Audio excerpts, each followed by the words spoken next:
بسم اللہ الرحمن الرحیم۔ زبان کا ذکر اللہ کی تعریف کرنا ہے۔ جس مومن کو اپنے اللہ سے سچی محبت ہوتی ہے وہ اللہ کی تعریفیں کرتا نہیں تھکتا۔ سبحان اللہ و بحمدہ سبحان اللہ العظیم۔ سورہ یاسین پڑھنے کا ثواب رسول اللہ صلی اللہ علیہ وآلہ وسلم نے فرمایا، ہر چیز کا ایک دل ہوتا ہے، قرآن کا دل سورہ یاسین ہے۔ جو شخص سورہ یاسین پڑھتا ہے اسے 10 قرآن پڑھنے کا ثواب ملتا ہے۔ نبی کریم صلی اللہ علیہ وآلہ وسلم نے فرمایا، جو شخص قرآن پڑھتا ہو اور اس میں ماہر ہو تو وہ بڑی عزت والے فرشتوں اور پیغمبروں کے ساتھ ہوگا، اور جو شخص اٹک اٹک کر پریشانی کے ساتھ پڑھے تو اسے دوہرا ثواب ملے گا۔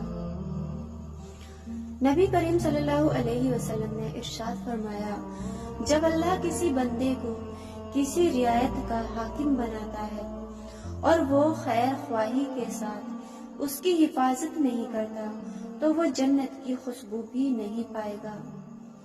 حضرت عائشہ رضی اللہ تعالی عنہ سے روایت ہے کہ نبی کریم صلی اللہ علیہ وآلہ وسلم نے فرمایا، اللہ تعالیٰ کے یہاں سب سے زیادہ ناپسند وہ آدمی ہے جو سخت جھگڑالو ہو۔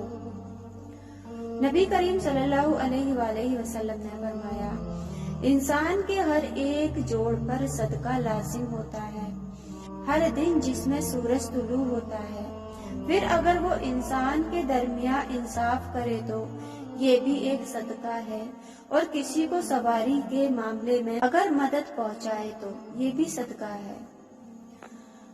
حضور نبی کریم صلی اللہ علیہ وآلہ وسلم نے فرمایا، ایسی عورتیں پیدا ہوں گی جو کپڑے پہننے کے باوجود ننگی ہوں گی، یعنی باریک اور تنگ کپڑے ان کے جسم پر ہوں گے، ایسی عورتیں جہنم میں جانے والی ہیں۔ حضرت یوسف علیہ السلام جانتے تھے سارے دروازے بند ہیں، پھر بھی بند دروازوں کی طرف دوڑ پڑے تھے اور خدا نے ایک ایک کر کے سارے دروازے کھول دیے۔ کبھی اگر لگے کہ تمہارے لیے بھی دروازے بند ہیں تو جان لو کہ تمہارا اور یوسف علیہ السلام کا خدا ایک ہی ہے۔ جس کنویں سے لوگ پانی پیتے رہے وہ کبھی نہیں سوکھتا، لوگ پانی پینا چھوڑ دیں تو کنواں سوکھ جاتا ہے، یہ اللہ کا قانون ہے، یہ بڑے راز کی بات ہے۔ حضرت محمد صلی اللہ علیہ وآلہ وسلم کا ارشاد ہے، جو عورت ننگے سر بے پردہ گھر سے باہر جائے تو اس عورت کے ساتھ 4 آدمی جہنم میں جائیں گے، پہلا اس کا باپ، دوسرا اس کا خاوند، تیسرا اس کا بھائی، چوتھا اس کا بیٹا۔ اس حدیث کو جتنا ممکن ہے ہر مسلمان عورت مرد تک پہنچنا چاہیے۔ اللہ تعالیٰ نے فرمایا، اپنی امت سے کہنا کہ میرا ذکر اپنی انگلیوں پر کیا کرو، جب تم اندھیری قبروں میں تنہا ہوگے تو یہ انگلیاں آپ کی قبر کو روشن کر دیں گی۔ آپ نے فرمایا، آباد رہے وہ شخص جو میری حدیث کو دوسروں تک پہنچائے۔ نبی کریم صلی اللہ علیہ وآلہ وسلم نے ارشاد فرمایا، پانی 3 سانسوں میں پینا زیادہ سیر کرنے والا ہے، زیادہ شفا دینے والا، زیادہ بھوک لگانے والا اور زیادہ پیاس مٹانے والا ہے۔ حضرت ابو ذر رضی اللہ تعالی عنہ سے روایت ہے کہ آپ صلی اللہ علیہ وآلہ وسلم نے فرمایا، قیامت کے روز اللہ ان 3 لوگوں سے بات تک نہ کرے گا، ایک احسان جتانے والا، دوسرا سود کھانے والا، تیسرا اکڑی ہوئی گردن والا تکبر۔ بستر پر اللہ کا ذکر کرنا۔ رسول اللہ صلی اللہ علیہ وآلہ وسلم نے فرمایا، بستر پر اللہ کا ذکر کرنا۔ رسول اللہ صلی اللہ علیہ وآلہ وسلم نے فرمایا، بہت سے لوگ نرم نرم بستروں پر اللہ کا ذکر کرتے ہوں گے، اللہ تعالیٰ ان کو اونچے اونچے درجے عطا فرمائے گا۔ نبی کریم صلی اللہ علیہ وآلہ وسلم نے ارشاد فرمایا، جو شخص سوال کرنے سے بچے گا تو اللہ بھی اسے سوال کرنے سے بچائے گا۔ نبی کریم صلی اللہ علیہ وآلہ وسلم نے ارشاد فرمایا، مسلمانوں سچ بولنا اختیار کرو، کیونکہ یہ دہشت کا ایک دروازہ ہے، اور جھوٹ بولنے سے کناہ کرو، کیونکہ یہ دوزخ کا ایک دروازہ ہے۔ 99 بیماریوں کی دوا۔